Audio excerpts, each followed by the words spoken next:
benefits also for workers in the interstate migration of workers, so that nowadays we come to know that workers don't get recruited through an agency or a group, which are normally the groups which bring in unskilled workers. Now employers are directly taking them on, and therefore for that also, coming from various destinations, we want to have a definition of interstate migrant workers. Again, on migrant workers, this will help in defining them better and reaching out benefits to them better. All this is in the Parliament. I'm not saying it as a part of this package, but I'm only giving you a clear picture that we are committed towards improving the lot of the workers and making sure that migrant workers and other workers are treated a lot more with their formal benefits reaching them.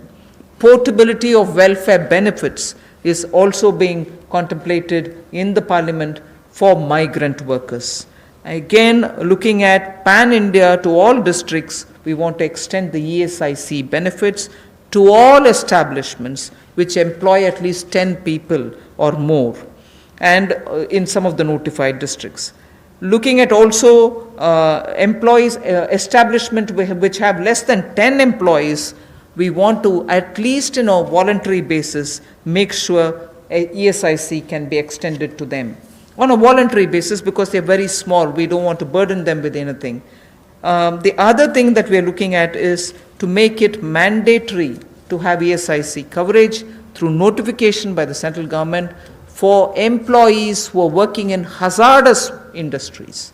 Because even if they're small and they don't get included, through a central notification, we want to make sure ESIC coverage is given to all those who are working in smaller units but which are engaging in hazardous activities. They get the benefit of ESIC coverage. And social security schemes are being extended even to gig workers and platform workers. That is now urban phenomena, and they should get that coverage. So we want to bring gig workers into it. We're also looking at reskilling of retrenched workers. Now in the context of COVID, this was all designed before, but in the context of COVID, we probably will have a situation where a lot of retrenched workers will need to have a reskilling exercise. And again, all occupations should be opened for women with night working rights, and also there making sure safeguards are provided for all of them. Provision also for social security funds for unorganized workers, and gratuity to be given for fixed term employment. So these are some of the things which are our commitment, which is revealed in the labor codes. 44 labor different acts have all been now compressed with extensive discussions and consultation. I must appreciate the Ministry of Labour, the Minister, Senior Minister Gangwarji, together with the Secretary, have engaged with all strata, all stakeholders, all strata of workers, to make sure that their concerns are addressed, and therefore the possibility of having those 44 laws being reduced to 4 codes.